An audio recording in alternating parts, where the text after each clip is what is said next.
Buenas tardes, me presento, mi nombre es Viviana Andrea Giraldo Duque y mi compañero es Andrés Felipe Pérez Milla.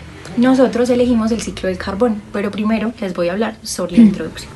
El ciclo del carbono es un proceso natural que describe cómo el carbono, elemento clave para toda forma de vida, se mueve y transforma entre distintos reservorios de la Tierra: la atmósfera, los océanos, la biosfera y la litosfera.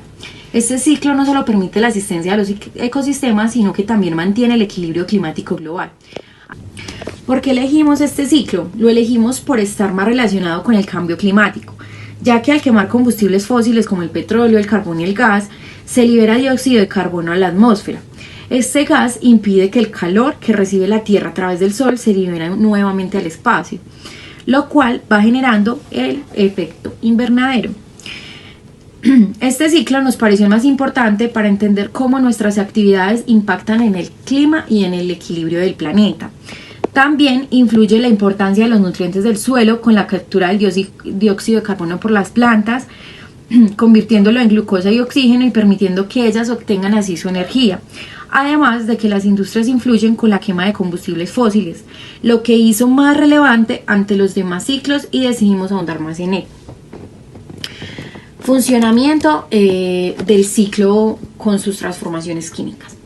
Bueno, tenemos dos etapas, las cuales son la etapa rápida o conocida como biológica, en la cual en ella intervienen los organismos vivos.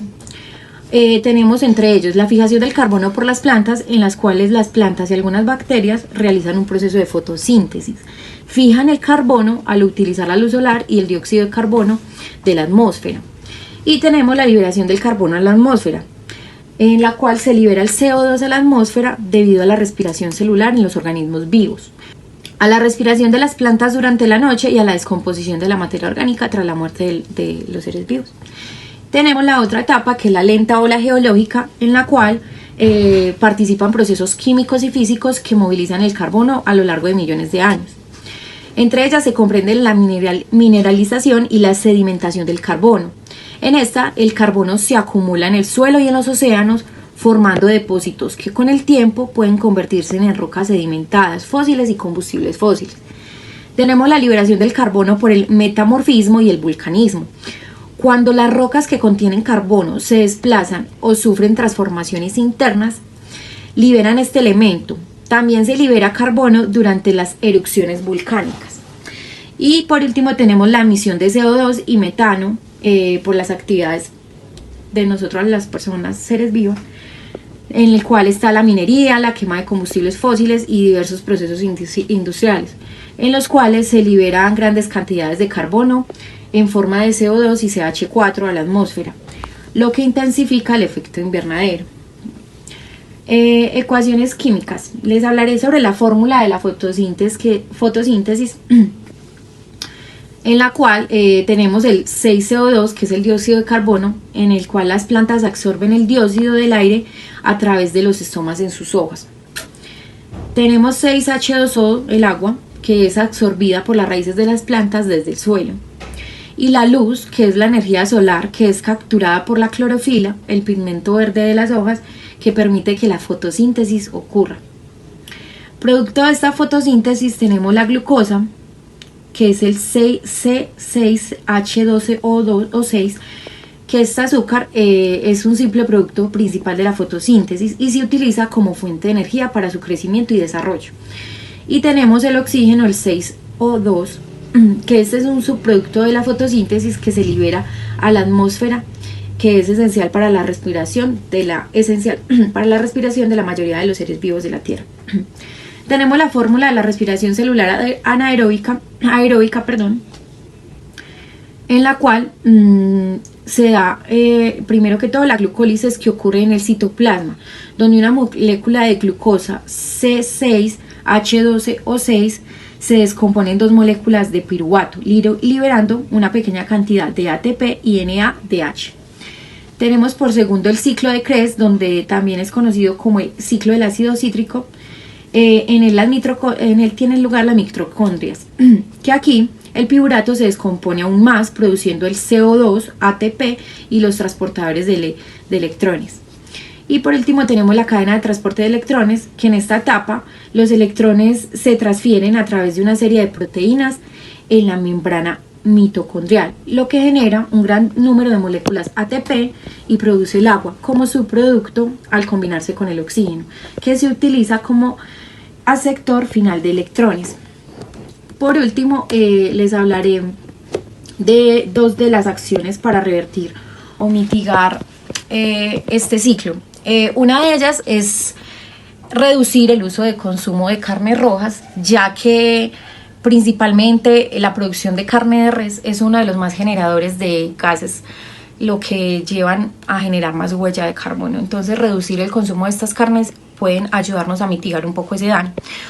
La otra acción para revertir esto es el uso más de medios de transporte como la bicicleta o desplazarnos caminando, ya que la producción de combustibles fósiles para el movimiento de nuestros vehículos también afectan más hacia lo que es el efecto invernadero. Muchas gracias. Cordial saludo, mi nombre es Andrés Felipe Pérez Millán, soy el segundo miembro de la exposición y ya que Viviana terminó su parte, ahora empieza la mía.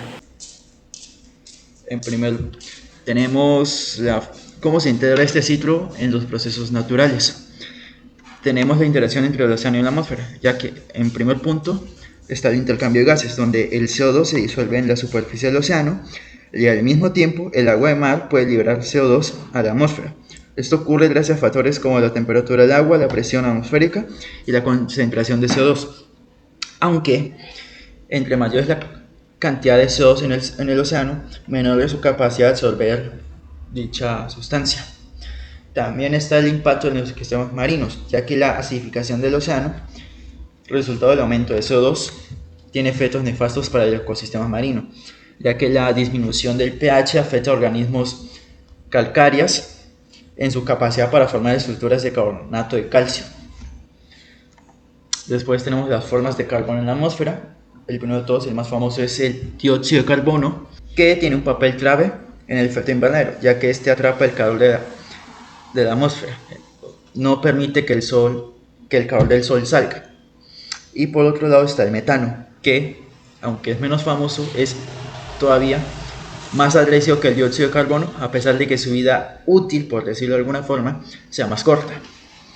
También están dos formas de carbono en el océano.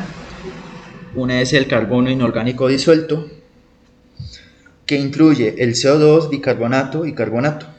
Cuando el CO2 se disuelve en el agua, forma ácido carbónico, el que se disocia en bicarbonato y carbonato. Y después está el carbono orgánico disuelto y particulado. Cuando el carbono orgánico es disuelto, incluye compuestos orgánicos que son solubles al agua y provienen de materia orgánica en descomposición.